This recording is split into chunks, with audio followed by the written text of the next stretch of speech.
What it do? It's your boy. And today we're going to be talking about developing soft power. Renaissance gang, all that, you know what I'm saying? Renaissance militia. Keep running it up. Keep running it up. You know what I'm saying? We got more game, more stuff to spit. So, developing soft power. I don't really like this term, but I feel like it's a term that many people know and understand. So I use it for the sake of clarity. But there's no real distinction between the two. The only distinction exists in our mind. Ultimately, soft power is supposed to be um, passivity or allowing things to flow and be. This is more of a concept from Taoism, which is a sort of philosophy, an Oriental type of philosophy. And it is something useful for everybody to learn how to let go, to learn how to be non resistant to the moment. That's truly all soft power is learning to be non-resistant to the moment. When I was younger, I used to think that you could force your way through the world. So what I would do is I remember I see niggas, I see people, right? There would be people who were supposed to be my friends. And I would have this very standoffish attitude. I still kind of have it. Standoffish attitude when it came to truly being present with them because I couldn't be present with them because in my mind, there were so many other things I was trying to do that I wanted to do in life. Like I had big dreams as a kid. Like I didn't just wake up in the middle of the night one day and just have big dreams. I've been had big dreams. And I used to always just dream about my dreams when I was a kid. And it caused me to have this sort of standoffish attitude when it came to interacting with other kids my age. But truly, it was just me trying to dream about my dreams. And I remember this one situation where this kid had asked me, "Where are you going? Where are you at?" Because I was drifting off in dreamland when I was sitting there on the slide. I remember this plain as day, bro. I was sitting there on the slide in Chicago at Pershing West fucking middle school. So if you know Pershing West, if you knew Pershing West, shout out Pershing West. I don't think it's Pershing West no more. I think they changed it. But he was like, "Where are you at? What are you doing? Where are you going?" And I was like, "Huh? Huh?" And I got kind of upset with him because I felt like he was interrupting he was interrupting my dreams. Like nigga was actually in the way of my motion. That's how I felt. And so I uh I was like, "Why are you worried about it?"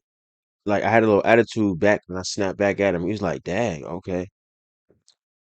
And in that moment, I had realized he really, well, it took me like a day to really think about it, but I was like, he really didn't do nothing wrong at all. Like, bro didn't, he just asked me where I've been, where I'm at.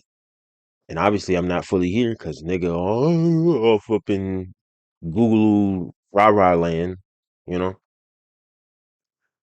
So, you know, coming back to now, I'm understanding how I would have handled that as, me being me now. I most definitely wouldn't have gotten defensive. I most definitely wouldn't have gotten uh offensive, but I didn't know myself the way I know myself now. So, knowing myself how I know myself now, I have no reason to act that way. I don't have to be snarky back to something a person does or says, because ultimately, whatever is done in the moment. Only thing that I can do is move forward in the moment and co-create with the moment. See, that's the thing. I'm making a video about transmutation, and it should be understood that the key to soft power is taking what's given to you by the present moment. Present moment, you should see the present moment as a sentient living being. It's an intelligent harmony and symphony of various different forces acting together to create the present moment. And you should see it that way. So that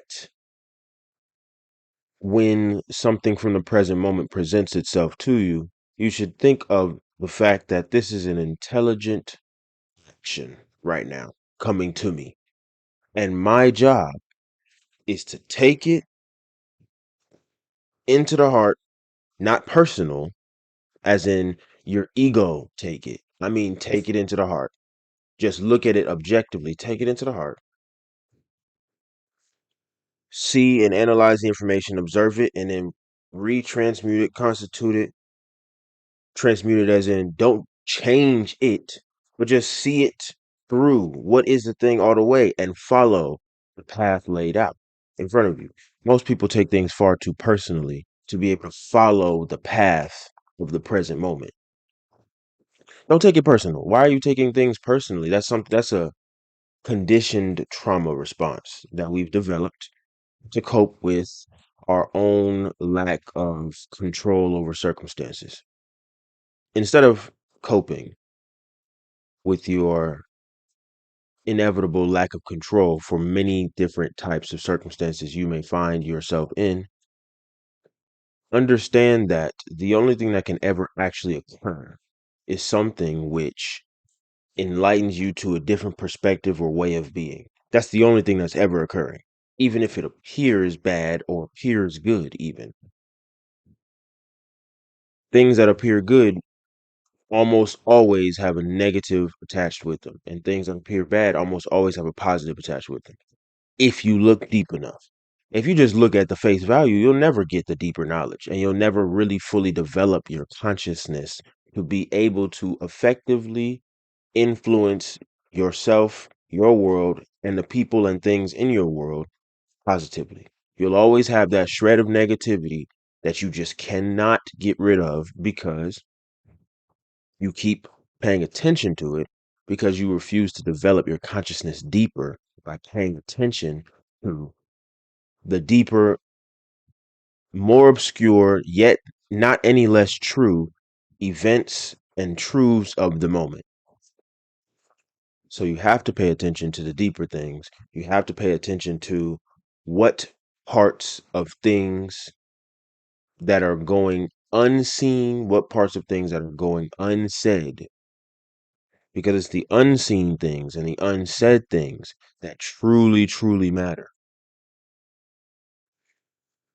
You know, you have a conversation with someone, and they give you a look, but they said a certain thing, but the look and the thing they said don't match up. It's the unseen thing. The unseen thing, as in, what did they mean by that facial expression? The unseen intention. And to access and understand the unseen intention, all you need to do is be willing and receptive to the present moment. Instead of the first immediate response being to personalize an experience or a thing that comes or appears in front of you, take a moment, take a step back, and distance yourself from the thing just for a moment. Just distance yourself for a moment, and you'll see, okay, this is this doing this. This is not me doing this. This is just the moment, present moment acting in this way. So what do I do? Keep observing the present moment. That's it. That's it. Continue observing the present moment. Just keep doing that until something occurs and you get a wow, some inspiration. When you follow the present moment long enough, you inevitably get and gain inspiration. That's the way it happens.